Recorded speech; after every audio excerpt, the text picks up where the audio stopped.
అండి. పాలకూర పకోడీ తయారీ విధానానికి కావాల్సిన ఐటమ్స్ చూద్దామండి.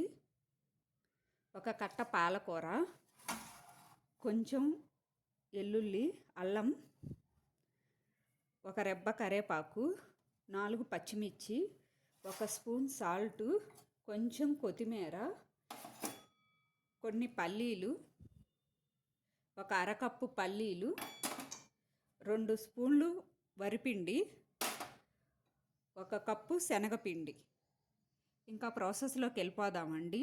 పాలకూర సన్నగా కట్ చేసుకుందాం.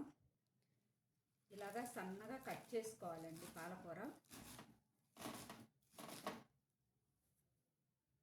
ఇలా కట్ చేసుకున్న పాలకూరని ఒక గిన్నెలోకి తీసుకుందాం.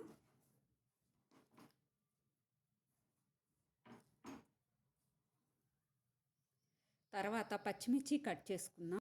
ఇలా కట్ చేసుకున్న పచ్చిమిర్చిని కూడా గిన్నెలోకి వేసుకుందాం. తర్వాత కరేపాకు, ఎల్లుల్లి, వరిపిండి 2 స్పూన్లండి,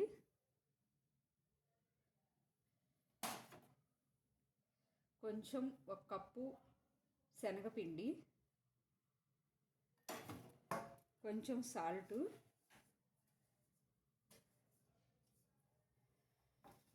కొంచెం కొత్తిమీర,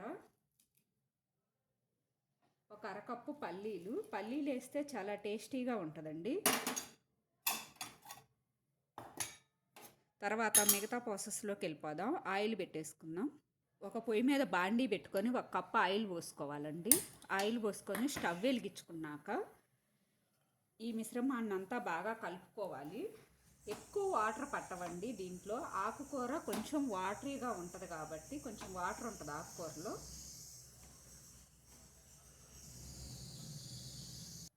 కొంచెం టీ గ్లాస్ సగానికి వాటర్ వాడుకోవాలండి. వాటర్ ఎక్కువగా పోస్తే కొంచెం క్రిస్పీగా రాదండి. వాటర్ ఎక్కువగా పోయొద్దు. ఇలా కలుపుకున్నాక ఆయిల్ కాగాక ఆయిల్లో వేసేసుకోవాలి. ఇలా బాగా కలుపుకున్నాక ఆయిల్ మరిగిందండి. ఆయిల్లో వేసేసుకుందాం. గట్టిగానే కలుపుకోవాలండి.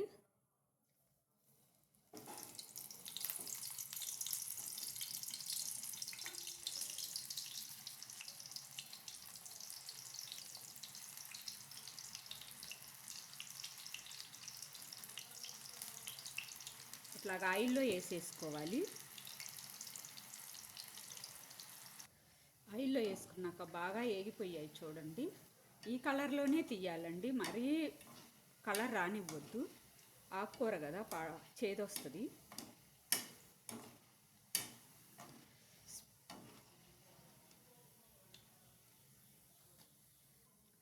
ఇలా ఒక ప్లేట్లోకి తీసుకోవాలండి.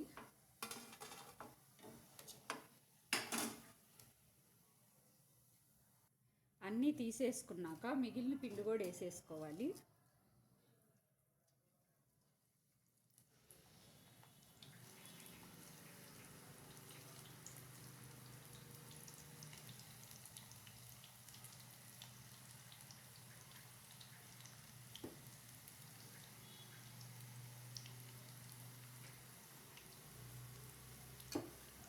ఇలా వేసేసుకున్నామండి. ఇవి కూడా ఒక ప్లేట్లో తీసేసుకుందాం.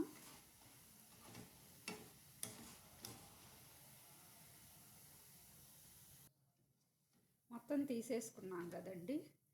ఇంకా చూసేద్దాం రండి. చూసారు కదా ఫ్రెండ్స్, పాలకూర పకోడీ తయారీ విధానం. నచ్చితే లైక్ చేసి, షేర్ చేసి, కామెంట్ చేయండి. ఫ్రెండ్స్, బెల్ ఐకాన్ నొక్కండి, సబ్స్క్రైబ్ చేసుకోండి. ఎలా ఉందో కామెంట్ సెక్షన్లో పెట్టండి. చాలా సింపుల్గా టేస్టీగా పాలక్ పకోడీ తయారీ విధానం చూసేశారు కదండి. చాలా ఈజీ ప్రాసెస్, ఎవరైనా చేసుకోవచ్చండి.